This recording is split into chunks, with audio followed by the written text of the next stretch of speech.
Thank you, Mr Deputy Speaker. It is very difficult to convey the real strength of feeling across Liverpool at the utter failure of this government, from care homes to PPE to test and trace. And constituent after constituent has come to my office with heartbreaking stories, one being sent to South Wales on a 70-mile journey, 2.5 hours in the car with an autistic child, only to find that that test and trace centre had closed for the day because it had run out of tests, costing them £40 in petrol they simply didn't have.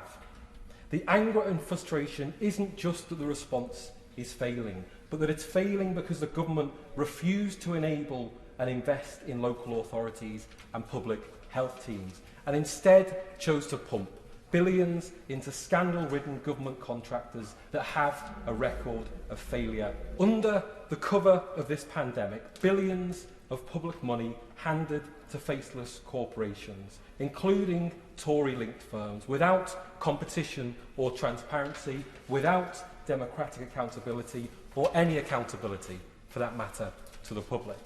And it's money that should have been invested in our National Health Service, that should have left a legacy for the British people by building up properly funded public services that we can all rely on in the future. But instead, it was siphoned off.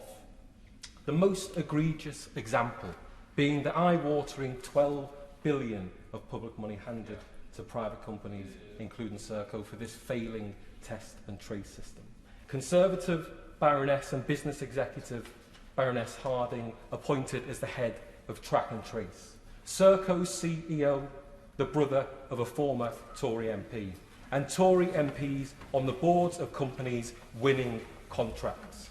And if you've got a problem with any of this, well, why not take it up with the government's anti-corruption champion, Dido Harding's husband and a Tory MP. The whole thing stinks.